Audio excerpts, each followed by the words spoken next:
ஒரு செம்மையான ஒரு கோயில் பார்க்க வந்திருக்கிறோம். காட்டுக்குள்ளே இருக்க கோயில் செம்ம அழகாக இருக்குது. ஒரு இந்த காட்டுக்குள்ளே ஒரு கோயில் எப்படி இருக்குது பாருங்கள். அதில் நீங்கள் சுற்றி காட்டுறாங்க கோயில். இப்போது நாங்களே வந்து தேடி கண்டுபிடிச்சி அந்த இடத்த கண்டுபிடிச்சிருக்கேன். பயங்கரமாக இருக்குது போகிற வழியெல்லாம். சரிங்க காட்டுறேன். இந்த போகிற வழியை பாருங்கள். இதுமாரி போகணும். இந்த இடத்துல கயிறு இதை பிடிச்சிக்கணும். இந்த கயிறை பிடிச்சிட்டு இந்த வழியாக நடந்து போகணும். இதெல்லாம் இப்போ தண்ணி கம்மியாகிடுச்சு. இப்படியே வரணும். ஃபுல்லாக மரத்தால் கவர் ஆகி நடுவுள்ள கோயில்.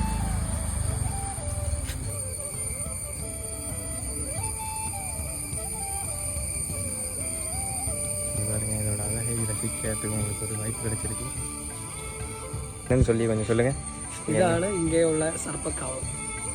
சர்ப்பக்காவல்னா என்ன தமிழில் சொல்லுங்கள். அவருக்கு இப்போ வந்து கண்டுபிடிச்சிட்டாங்க. சர்ப்பம் அப்படின்னா வந்து பாம்பா. அவர் முன்னாடி இப்படி காமிச்சிருக்காரு. நமக்கு தான் புரியலை. காமிச்சிருக்கிறாரு, நமக்கு தான் புரியலை. ஓகே கைஸ், இப்போ இந்த கோயிலில் தான் சுற்றிக்கிட்டு இருக்கோம். பயங்கரமாக இருக்குது இங்கே இடம். கிராமத்துக்குள்ளே ஒரு அழகான ஒரு சின்ன காட்டுக்குள்ளே இந்த கோயில் இருக்குது.